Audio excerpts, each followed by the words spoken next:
friends and colleagues who are here, and I intend to recognize you all as the inspiration for most of my career. I have been, as of this past June 28th, a sensory professional for 60 years. Do the math?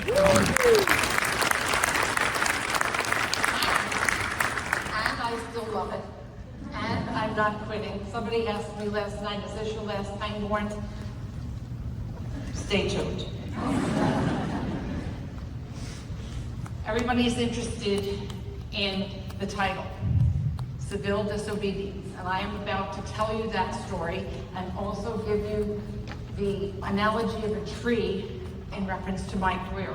This is not going to be a year by year, and I'm not just going to talk about sensory spectrum and me. I'm going to talk about the industry in general and interweave those things together. So there is no plot except for the idea of the tree, starting with the idea of the seeds of change. I am one of the most fortunate people. I went to what I call the General Foods Graduate School of Food Science and Sensory Evaluation. I worked there with some of the most amazing people, and I want you to please notice I'm talking about 1965, and every one of these inspirational people is a woman. Starting with one of my favorite colleagues, Alina Sesniak, who is the mother of food rheology, who was hired out of MIT. Imagine, she had a PhD in rheology from MIT in the late 50s and was hired at General Foods to figure out how to measure the texture of everything universally. An inspiration. She bridged the instrumental and human perception, and I am telling you right now, Alina's definition is texture, can only be measured by humans. Instruments can only hope to simulate what humans perceive. I hold on to that on a regular basis. When I see a rheologist give a presentation and say there was no agreement between the instrument and the panel, so the panel must be wrong. Wrong. My mentor, Elaine Skinner, who broke every rule. General Foods, when I got there, was in the throes of developing a modified version of the flavor profile method. So when you all say we do modified spectrum, go right ahead, try it. Elaine blew out the scale, and with Mavis, who I'll talk about in a minute, started to treat the data statistically. There are papers, I will tell you, in the 1960s that said the problem with the flavor profile method is you can't treat the data statistically. Wrong again. They were treating the data statistically, and they were relating those data to consumers and creating mathematical models like pref maps in 1967. I was there. So you can know the rules, and then you can cheat on the rules, spread the rules, break the rules. She was developing lexicon development. They developed the concept of, if you have a panel, if you describe a control and put that in the session with the panelists, you have an extra calibration tool. And it goes on and on to where you started to develop a human instrument. And then one of my favorite people, Mavis Bowler Carroll, was the statistician at General Foods, the head of statistics. I mean, just think about that. You couldn't have a research meeting without Mavis. She was actually doing all of the work with Elaine, and she was treating the triangle test at General Foods and doing similarity testing. Ever hear of that? What was the year that we first, as a sensory community, started to talk about similarity testing? She was doing it. Just wonderful, wonderful people. Those are General Foods. Jean Call was a predecessor of what was going on at General Foods, because they went to A.D. Little and learned how to use the flavor profile method based on her research and her publication in 1957 about the flavor profile method. And she gave us things like balance and blend and amplitude, additional things that are more synthesizing rather than analyzing. And then our wonderful Rosemary Pangborn. She is, in fact, the mother of sensory science. She did say, and I disagree with Becky, I don't think she said crocodiles. I remember she said alligators. And she was very rigorous, very demanding, and with Amarine and Rustler wrote the book that was published in 1965, Principles of Sensory Evaluation. But there's more. Well, let me give you the OLEPE loop. What I learned there was this loop that I adhere to. You observe what's going on. You learn from what you see, keeping as much bias out of your thinking and you're watching this. And then you think, oh, well, maybe I could do something different. So then you experiment, and when you learn something from the experiment, you pivot, and then, and only then, do you evolve. You don't evolve from staying in the same place all the time. You don't evolve from criticizing people who have different thinking from you. You listen to them, and you go through this process. I call it the OLEPE process, and it's very much related to the UDA process that the military and several very, very advanced, aggressive companies use in the development and execution of their work. This is what happened. While I was there at General Foods, they invited several academics, Malcolm Bourne from Cornell, Lois Sather McGill from Oregon State, Rosemary, Ellie Dawson from the USDA, and somebody else that I can't remember, and I don't think it's aged, to learn about the texture profile method. And they all came to General Foods, and I had the illustrious job of cutting up all those samples. So if you think that I don't understand how much work it is, I do. But then, Rosemary invited one of us to come to UC Davis and work with her to train her students in the texture profile method. And I got the job. So I can actually say that not only was I at UC Davis, I was training with Rosemary Pangborn. It was 1967. So I just should add, it was a couple of months after I got married. So I will eventually throw in a little business about how I integrated business with family. It was an art form in the 60s. I have so many good stories about people on planes that said, "Who's home with your children then?" And my response once was, "Who's home with yours?" and this guy said, "My wife." And I said, "I don't have one of those." But the children have another parent, so that works out. So I'll tell you more about my real partner, Frank Civille. I call him Fran, and how he supported sensory spectrum, my work all the time, and our kids. So let's go on from the seeds to the trunk and talk about the foundational work that was going on in several industries, that they're up there, and there are more than those, but I wanted to call those out.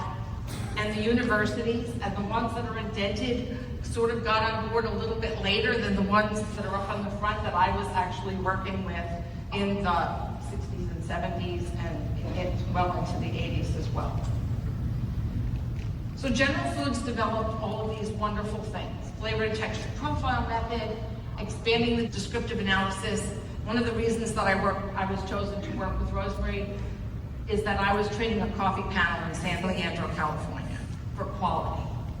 So we were doing quality QC work in 1967 as well, and doing consumer and descriptive correlations and doing similarity testing. And then I took that work and started to mess with, imagine, doing the OLEPE loop on the descriptive method so that we ended up with the spectrum method, which is very much based on a lot of that, with a lot of rigor and calibration. And I will talk more about why you bother.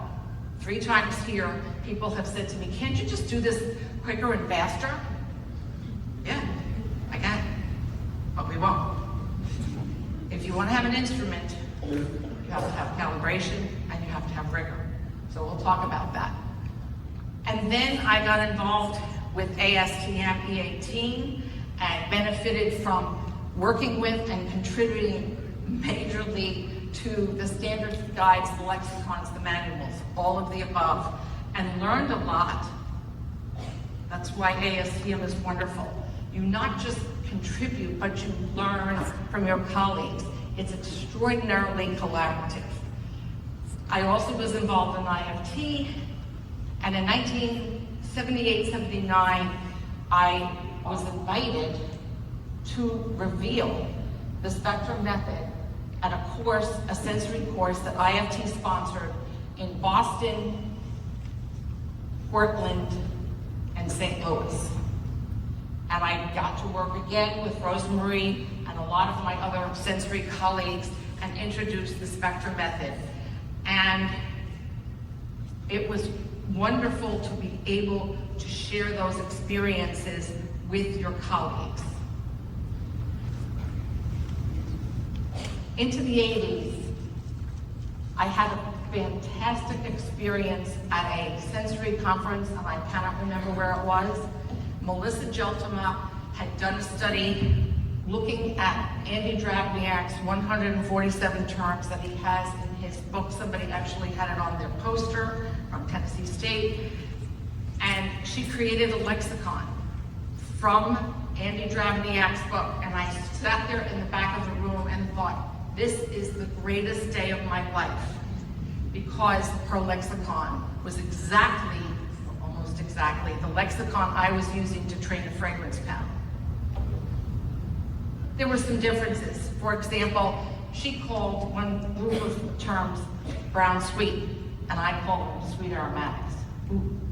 And they include things like molasses and honey and vanilla and so forth. So it was very validating to see that.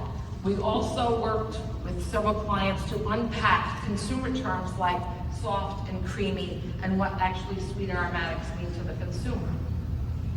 We did a lot of work on sensory quality control programs that saved companies' brand and money and reputation. It was very, very successful. And we created global panels that gave us this great insight into harmonization of panels. Please pay attention to the word reproducibility. I ask you to look at that word, because if you want to do panel work, descriptive work, that is truly reproducible, you have to calibrate your panels. The panels have to operate like an instrument. And in the age of AI, what kind of panel work do you think that AI is going to accept? Panel work that is completely reproducible across countries, across panels, across time, or panel work that's dependent upon what happens in a given day? We're sticking with reproducibility. One of the words on this page that I want to pay attention to is that the notion of screen of expectation. The screen of expectation that we practice when we develop mathematical models between panels and consumers of any type is that we have to ultimately discover the consumer screen of expectation, which in anthropology is the lens. And we believe that we can do that, and you have to keep that in mind. I have seen hundreds, maybe thousands of products fail on consumer tests. I think they fail not because the products are bad, but because they're poorly matched to the consumer population. It may not be the right time, it may not be the right group. But when you understand that underlying philosophy, it makes it less painful to then fail and then start to figure out where you went wrong.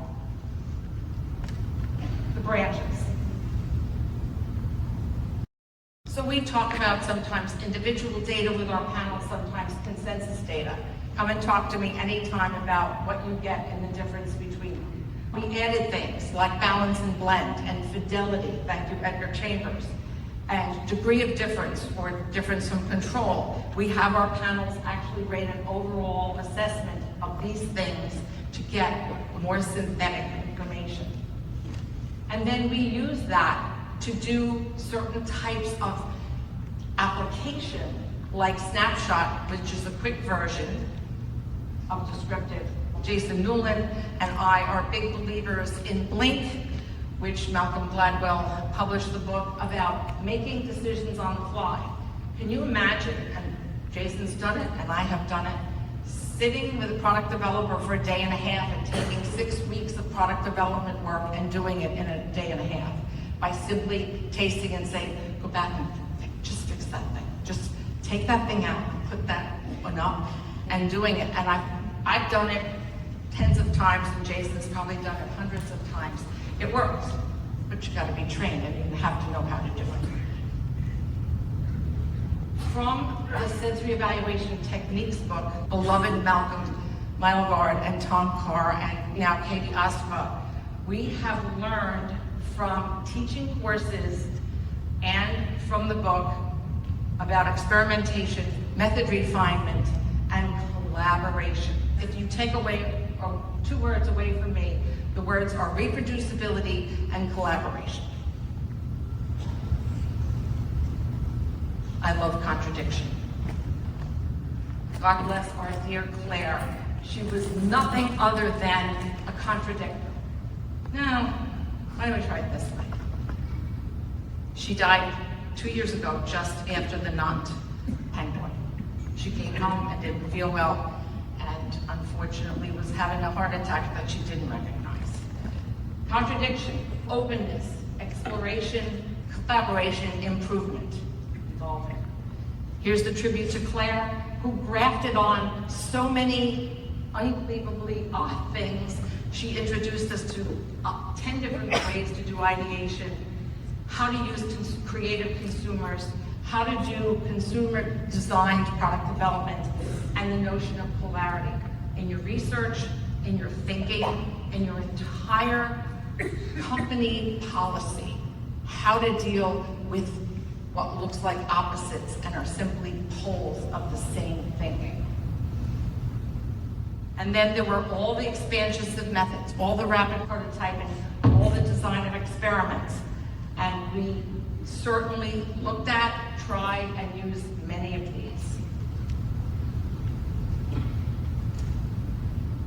I just want you to see, when we talk about sensory spectrum, this is one of the few plugs. This is all the kinds of things that we work on, and we're looking to do even more than these. It makes life, imagine, I worked doing the same thing for 60 years. This is what makes it interesting. Because you get to work on all types of things, and I tell people I love working on wine and coffee and chocolate, but some days I work on diaper pails, garbage, and tablet. Actually, smelling armpits is about the easiest thing you can do. I know, it doesn't sound like fun. Have you ever seen that postcard with the women in lab coats smelling people's armpits? I trained the people in the white coats. It's pretty easy. It's how smelly is it? Why isn't it going backwards? Oh, because I was pushing it back.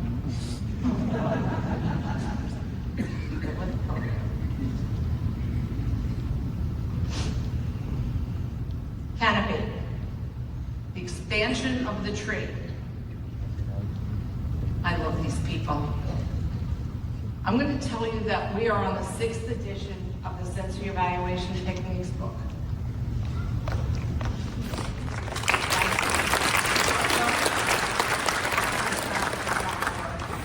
It's such a collaboration with everyone within Sensory Spectrum, and Tom and Morton. And I'm going to tell you, the first edition was 1987, so we probably started working on it in 1985. So do the math. Never once in that entire time did Morton, Tom, and I have worked. We had differences, We had differences of opinion. Never was there any huffiness. You know me, so it was them. That was nice. They were nice, all right? It was just one of the most amazing, it's one of the most amazing projects I've ever worked on that is completely, does not have any nastiness around it. It's great. I worked with Harry Lawless on learning psychophysics, and guess who did that? Elaine Skinner, in 1965, was talking to Trig Engen and Linda Bartoshuk, two psychophysicists. Isn't that amazing? Here she was in a sensory job. She was a chemist who became a sensory person like me, and she was talking to two psychophysicists, and she hired Harry to do a year after he graduated with his PhD, and called me up and said, you're gonna talk to this guy, you gotta learn this stuff, do it. And so somewhere in the late 70s, Harry and I got together and started teaching courses in psychophysics for sensory scientists. Also, I love working with Edgar. He's so smart, it's scary.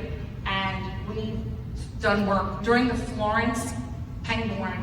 We were tasting gelato from several gelaterias in Florence to figure out the term fidelity. If you say this is green apple, you better taste like green apple, and we're going to tell you if you're right. I'm still waiting for Edgar to publish that paper, but that's another story.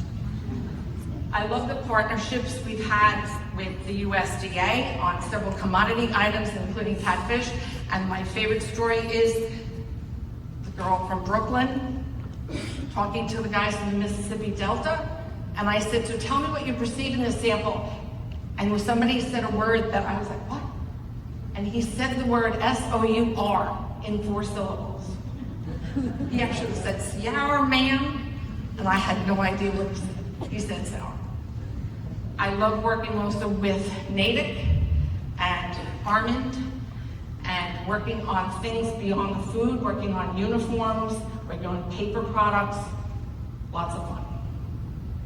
We also had our growth within sensory spectrum. We expanded. We started doing really challenging things like advertising claims. I equate working on advertising claims to zip lining. Oh my gosh, I'm going to die. Well, that was fun. It's exactly like that. When you sit there and you're in a deposition with lawyers for several hours, you think you're never going to get through this. When you win. We also have expanded our concept of Blink, working to do product development at the bench with people, and we're also working on expanding again and again our internet data and testing online and doing those types of things. During COVID, we learned stuff. We learned about safety. We were running panels within a few weeks after everything shut down. How do we do that? Well, we had 3 rooms, and we had 1 panel in 3 different rooms all spread out, and we had ionizers, and we had all kinds of things. It was very, very creative. We also did consumer testing in people's cars. We delivered like car hops. For those of you who don't know, that's when you go to a restaurant and they bring the food out and put it on the edge of your car. That's what we did with samples. We figured out how to still do testing in the face of shutting down. Then, I had a very active role in ASTM as the head of strategic thing for about 8 years, and it was very frustrating at both IFT and ASTM to want to do professional development, to do training of sensory professionals, and have IFT or ASTM take your money. Not put much in and then take it all. So we started thinking, what are we going to do? What are we going to do? We talked to a lot of our international friends at one of the Pangborns. We had a meeting in Minneapolis at one of the Pangborns, and basically the Europeans and the Asians and the South Americans said, you do yours, we'll do ours. And so we did. We spun it, and we created the Society of Sensory Professionals. Now I will tell you that I have 2 children. They are 55 and 51. I have sensory spectrum, that's my 3rd child, and that's my 4th. And I am proud of all of them.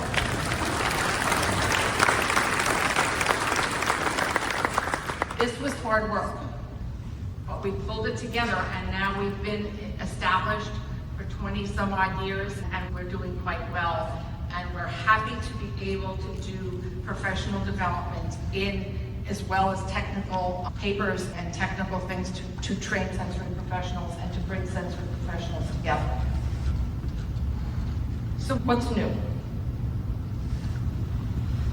This is for me, and this is for all of you to know that all the utilization of data that's coming up is really, really important. There's more computing power.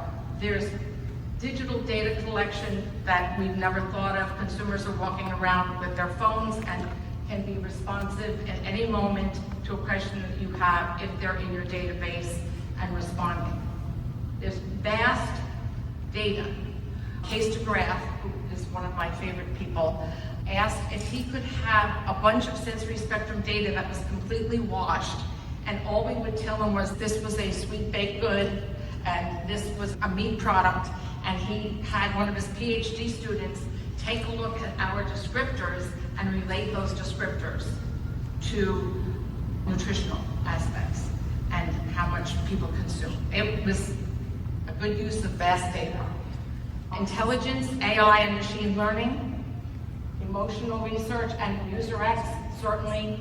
Also the contact with consumers. There's with social, and by the way, one of my granddaughters who's 22 works in social media in food, so that's also interesting. And there's very, very much lower access to consumers now. There are going to be shifts and changes in terms of business and research disruptions. Be prepared. Your company is going to have a policy on AI, and you may or may not agree with that policy, and you need to figure that out.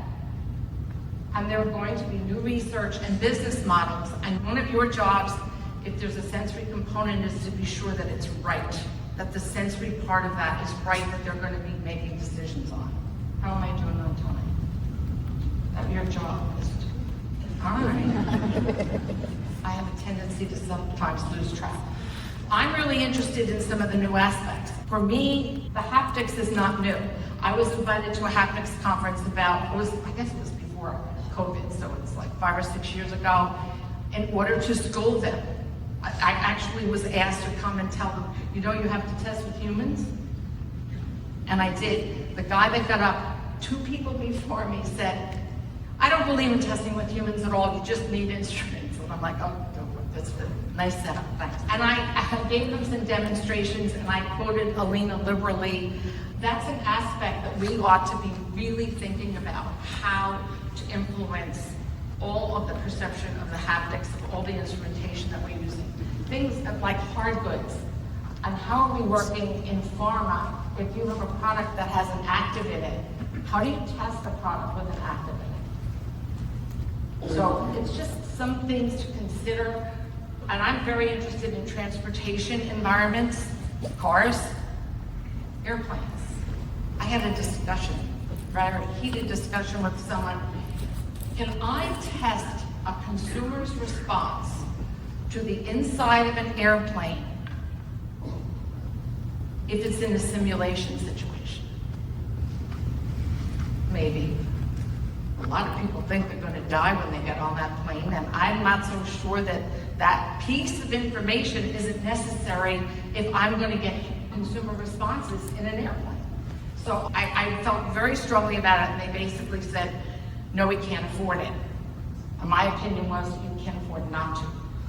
But I'm really interested in environments. We've done a lot of work in restaurants, hotels, those types of places, to understand what the smells and the sounds are, and doing correlations with the smells and the sounds with instrumentation as well. There's a lot of opportunity there. Very proud of the SET book,